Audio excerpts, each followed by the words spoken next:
Hello, good morning friends. তোমরা কেমন আছো? আমি মোটামুটি আছি।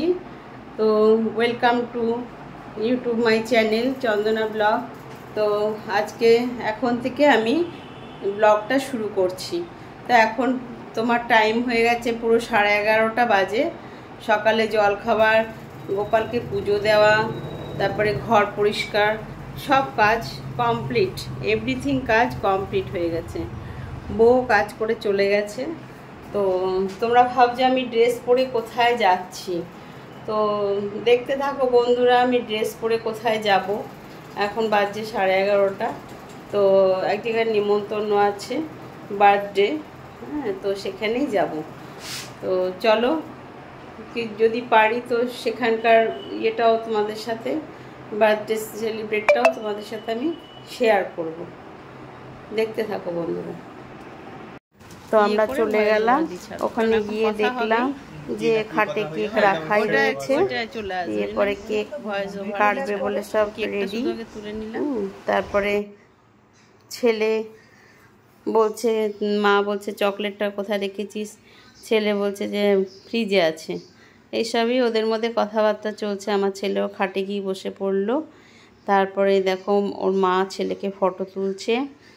তার ছেলে বলছে যে পারবো হয়ে বসি, এমনভাবে এরা সব কথা বলছে। খুব হাসাহাসি হচ্ছিল। ও দিদা পাশে বসলো। তো বাবুকে বলছে যে সামনে তাকা, ফটো উঠছে। আমি ভিডিও করছিলাম, যদিও ফটো তুলিনি। তারপরে দেখো ওর মা চকলেট নিয়ে এলো, কেকের পাশে সাজিয়ে রাখবে। তারপরে আরও বলছিল যে পায়েস মিষ্টিগুলো সাজিয়ে দিলে ভালো হতো। তো ছোট জায়গার মধ্যে তো অতটা মাথায় ঠিক হলো না, যাই হোক করেনি। এ দেখো তিনজনাতে মিলে, আমার ছেলেও মিলে, চারজনে মিলে একটা ফটো শ্যুট হয়েছে। মা ছেলেকে চুমু খেলো। যাই হোক, ছেলে যতই বড় হয়ে যাক, মায়ের কাছে, মা বাবার কাছে সবসময় তারা গেস্ট আসার আছে, তার জন্য একটুখানি করছে, দেরি করছে। তোমার ওদের কেক কাটতে, ওদের গেস্ট আসছে। এবারে কাকিমাদের বাইবেল পড়া শুরু হবে। ওদের কোনো কিছু প্রোগ্রামের আগে ওদের প্রার্থনা করতে হয়। ওরা সব প্রার্থনা করতে লাগলো, খুবই ভালো লাগছিল। তোমরাও যদি শুনতে তোমাদেরও খুব ভালো লাগতো। তো এই দুটো বাচ্চা মেয়ে এলো, ওদেরই গেস্ট। তারপরে আগে প্রার্থনা হবে, ওদের বাইবেল পড়া হবে। ওর মাও বাইবেল বই নিয়ে বসেছে। তো দেখো এবারে বাইবেলেরও কিছু গান তোমরা শুনতে থাকো। আমার তো শুনে খুব ভালো লেগেছে, তোমরাও শোনো।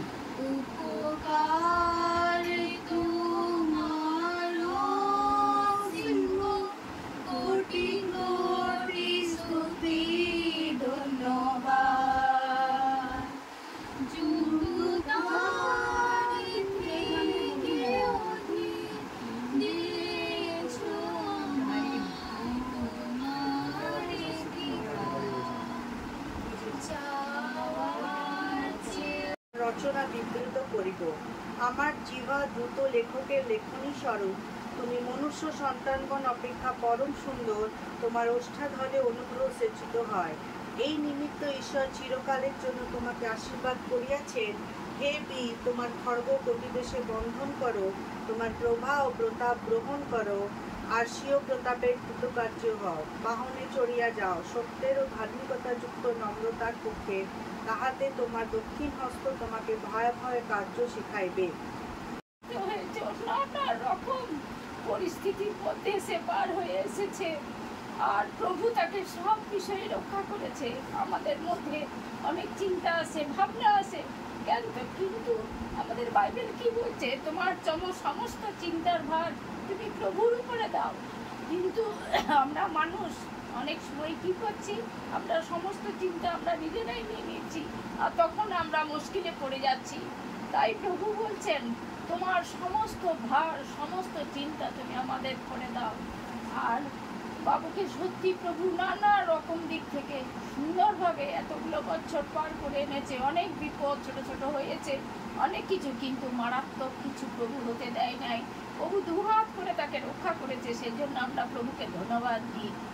আর বাবুকে একটাই কথা বলবো, সমস্ত দিন যেন আরো আগামী দিনগুলোতে যেন প্রভুর উপরে নির্ভর থাকে, যেন কোনো মন্দ বিষয়ে যেন সে আসক্ত না হয়, মন্দ বন্ধু মন্দ সঙ্গ যেন সে না পড়ে, তাকে যেন প্রভু সুন্দরভাবে তাকে হাত ধরে চলে। প্রভুর হাত যদি আমরা ধরি আমরা কখনো বিপদে পড়বো না। তাই আমি বাবুকে বলতে চাই, সে ভালো মন্দ, সে 18 বছরে পা দিচ্ছে, সে ভালো মন্দ সব কিছু জানে। তাই কোনটা ভালো কোনটা আমার মন্দ সেইভাবে যেন সে চলতে পারে।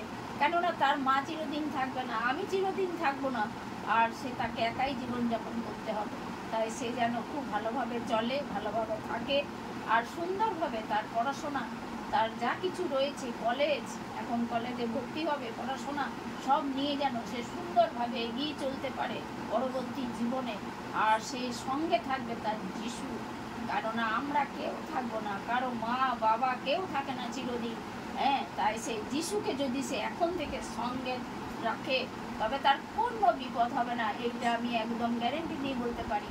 তাই প্রভুকে আমরা ঈশ্বরের হাতে এখন সমর্পণ করব, আর তার বাকি জীবনগুলো যেন সুন্দর হয়, মধুময় হয়।